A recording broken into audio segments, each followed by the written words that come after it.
Hello. Welcome to my presentation of Copyright Laws in Education by Tracy Ensminger. To begin, excitement is in the air with the purchase of educational software from PTA funds. St. Regis Elementary is largely financially supported through fundraisers from the PTA. Over the years, the PTA has been able to purchase 20 computers, and funds were recently allocated for the purchase of software. Ms. Lynn, the librarian media specialist, and Mr. Sample, the principal, have worked together with a list of submitted software programs and ordered the software. After several months of the software being in use, Ms. Lynn was approached by several teachers and asked if she would copy the programs to be installed on class computers. Mrs. Lynn purchased flash drives, made copies, and gave them to the teachers to install on their class computers. Third grade teacher Mrs. Brandon declined using the copied material and expressed concerns due to copyright laws. However, before the copies were distributed, some other factors should have been considered. The purchased software has a single-use license, meaning it can be used on one computer. Copyright laws prevent the unauthorized copying, production, and distribution of an original work of authorship. Legally, the software cannot be copied in its entirety. If the copying of software reduces the sales of the software, then legally the creator has been harmed.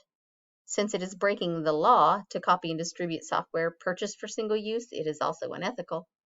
No laws have been contravened at this time. In the 1976 Copyright Act updates many aspects of copyright laws, and for the first time included the idea of fair use. Fair use allows for copying portions of copyrighted software for educational purposes.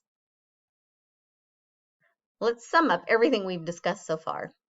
Educational software with a single-use license has been purchased by the district. In an effort to make the most of their money, copies have been made and distributed to the teachers.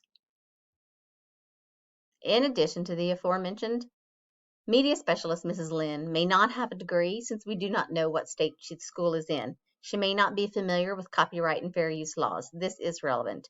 The PTA president assisted Mrs. Lynn in making copies. We don't know what extent she was involved. Mr. Sample, third-year principal and eager to be accepted, was involved in purchasing the single-use license software, and as an administrator, he should be aware of copyright laws. Mr. Sample was unaware of copies being made. Both facts are relevant. Mrs. Williams, having taught at St. Regis her entire career, may not be aware of copyright laws. This is relevant in a few ways, one being a possible need for professional development for the staff.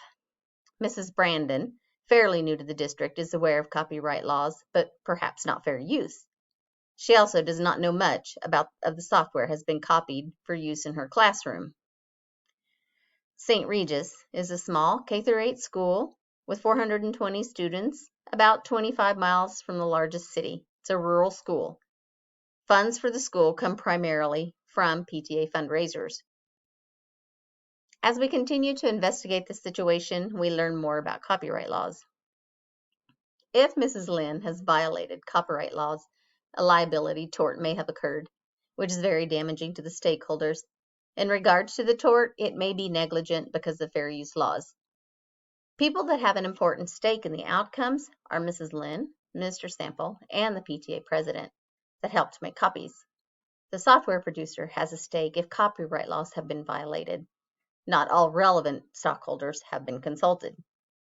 More can be learned about whether or not copyright laws have been violated. The case study text states, once copies of computer programs that correlate with third grade objectives were made, which suggests that Mrs. Lynn is making copies of portions of the software that correlate with grades, teachers, and the standards, rather than making entire copies.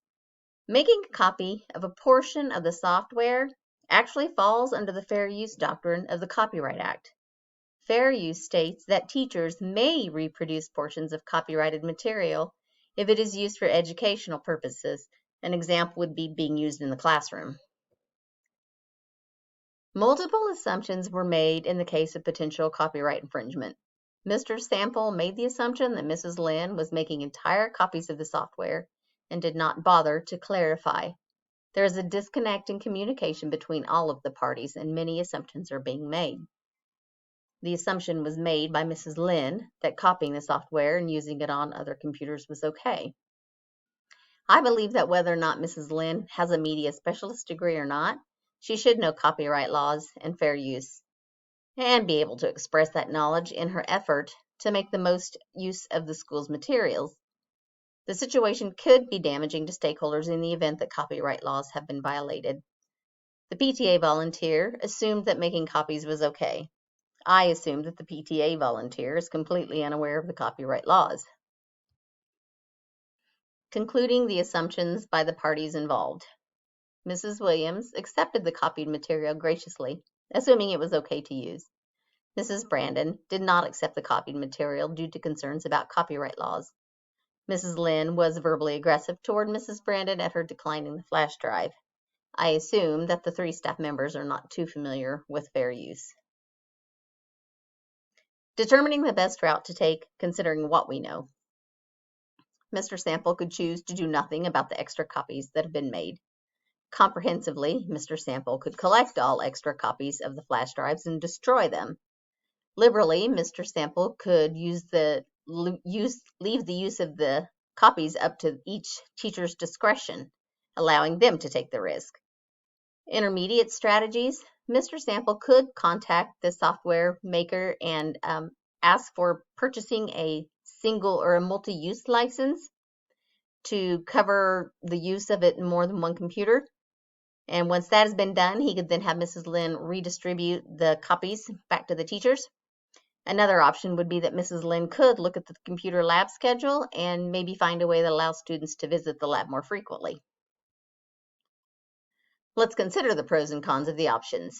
Doing nothing about the copied software is a con. Comprehensively collecting all copied software and making certain to inquire of each teacher as to whether or not they'd made copies of their own could have many cons. By questioning the teachers as to whether or not they'd made copies themselves would be questioning their ethics. He has no basis to assume teachers had taken the liberty of making extra copies. Limitations to taking the flash drives are not knowing for sure whether all copied flash drives have been accounted for. Mr. Sample could appear to stakeholders to be a principal that has no idea what is going on in his school, as well as seeming to undermine the media specialist and the PTA. In the above scenarios, Mr. Sample could be doing a great deal of damage to his career at St. Regis. The pros to the above would be that Mr. Sample has tried to remove all copies of the software. In the most liberal scenario of leaving the usage of the copied software up to the discretion of the teachers is a con. Mr. Sample has the responsibility of doing the right thing for the stakeholders, and leaving the decision to the teachers is unethical on his part. The overall goal for Mr. Sample is to find the most equitable solution to the copied software, although his role is to lead improvement processes that include data use, design, and implementation. He does not know all relevant information about the copied software, as there has been a disconnect in communication between all parties. Mr. Sample should meet with the Board of Education and communicate the situation, giving all details that he is aware of and evaluate his plan of action, which is listed below. Mr. Sample will make it a priority to meet with Mrs. Lynn and Mrs. Evans and first determine whether or not copyright laws have been violated or if their actions fall under fair use. Based on the portion of text that refers to copies of the software that correlate with grade level objectives, I will err on the side that the copies fall under fair use and present what I believe would be an equitable solution. After a great deal of thought, Mr. Sample will undertake the following. Meeting with Mrs. Lynn and Mrs. Evans to verify that grade level objectives were copied for teachers and not entire copies of the software. Each flash drive will be checked to substantiate that fact. This is an approach that takes the greatest care in maintaining the integrity of the people involved in the situation. Once it is determined that the copied material is grade level content for grade level teachers, copies will be returned to teachers for students to use in class.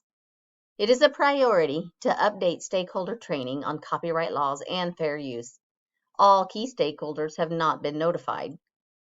Options to be used if copies do not fall under fair use would be, after consulting the Board of Education, flash drives could be collected and the board attorney could be involved in communicating with the software company about the error and how it's being corrected. The district will then purchase a multi-user license for the software. A notable mention is the lack of professionalism Mrs. Lynn had toward Mrs. Brandon's concern over accepting copied material.